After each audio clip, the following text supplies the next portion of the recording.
Three, two, one, bro.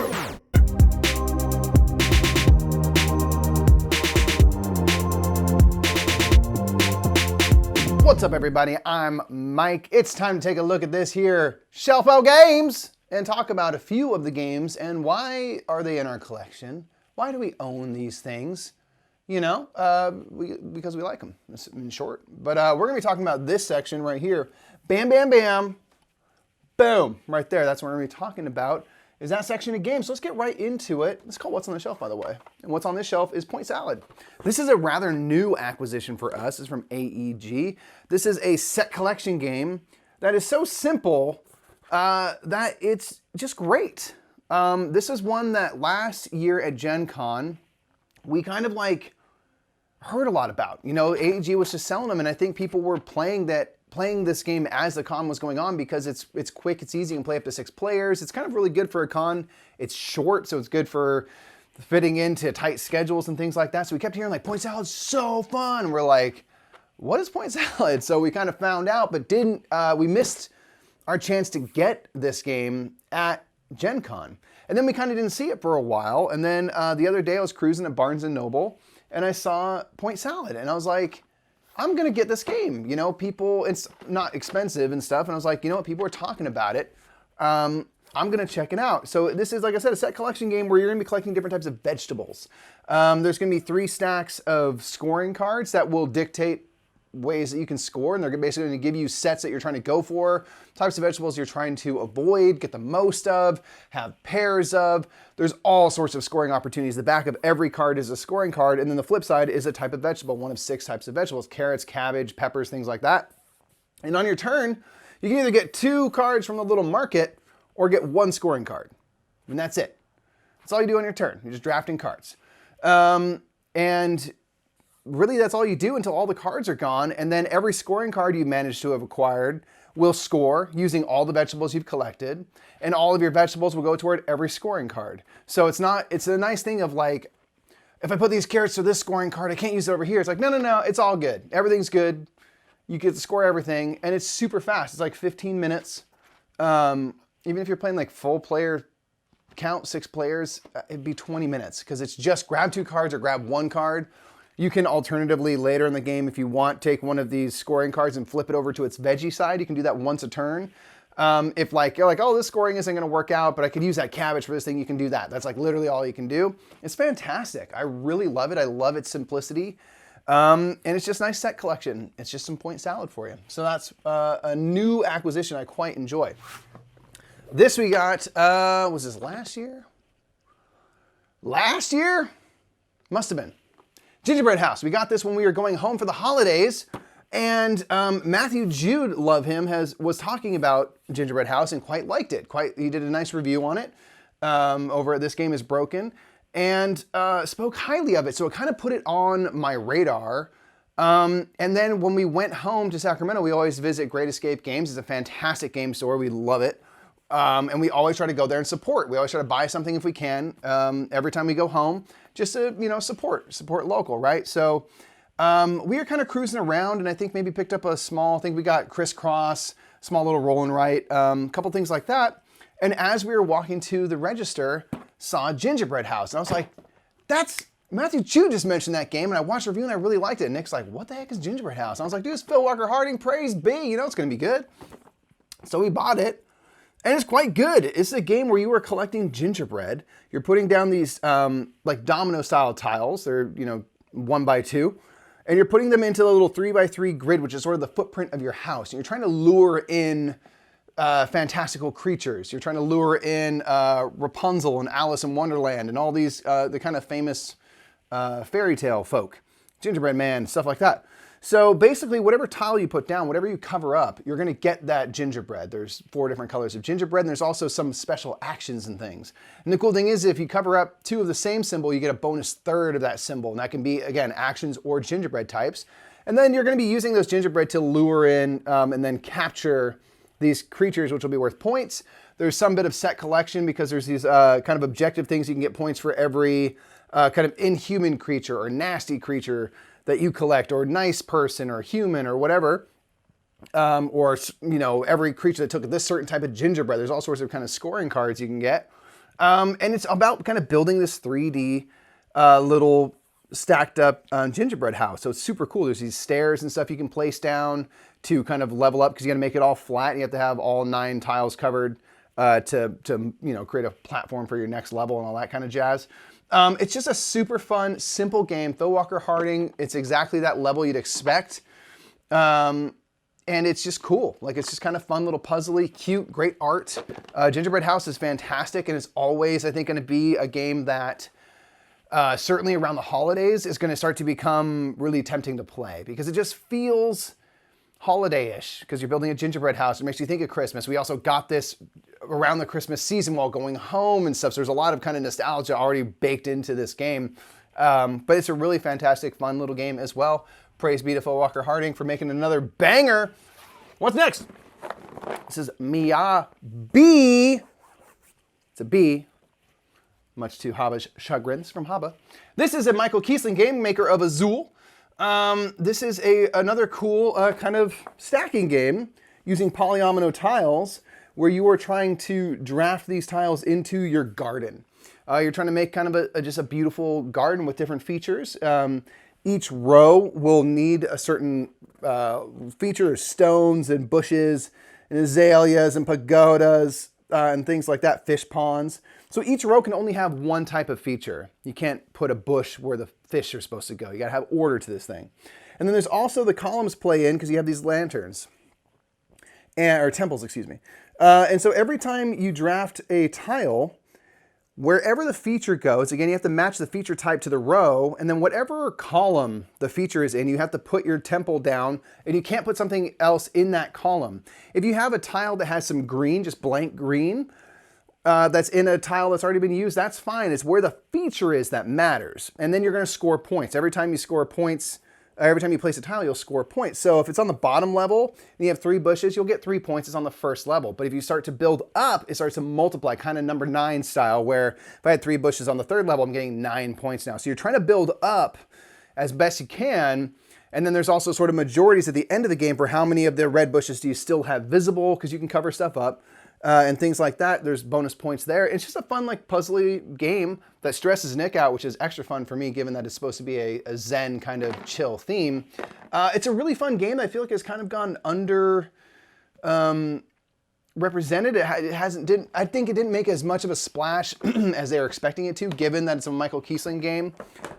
It's really good. We're going to be having a Game House full playthrough on Miyabi coming out soon. So if you're interested in what Miyabi plays like, you'll be able to see us play through the whole thing, Mahar, soon. So do check that out, please. Next, we have chai. Tea! Delicious. Nutritious. Leaf water. It's great. So this game is about making tea and serving it to customers. This is from Steeped Games, great publishing company there.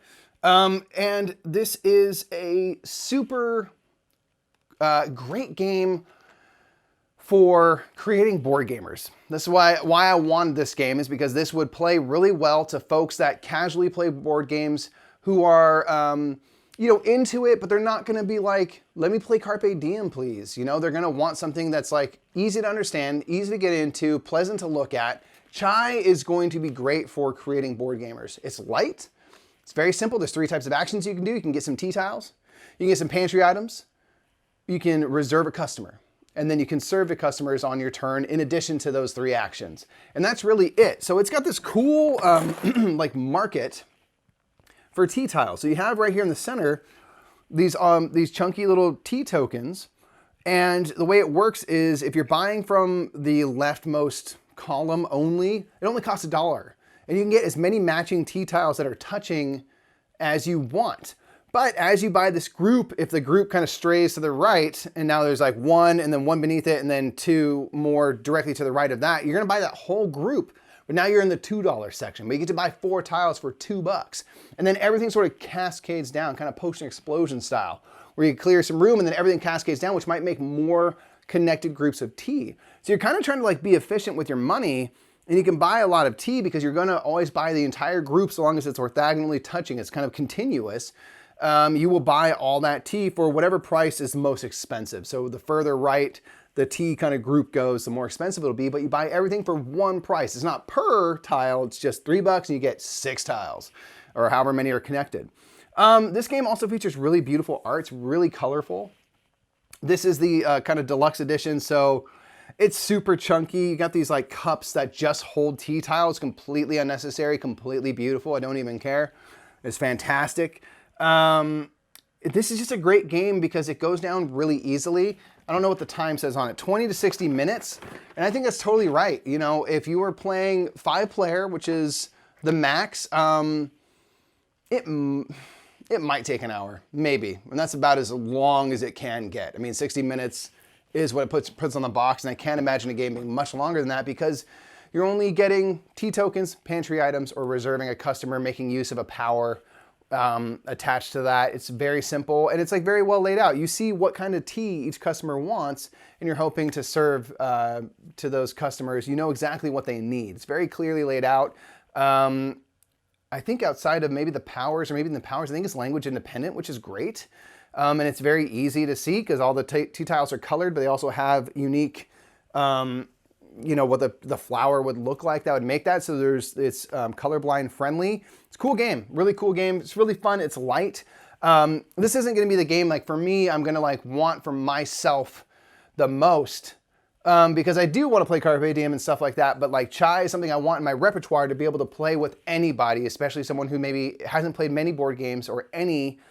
Chai is something that's pleasing.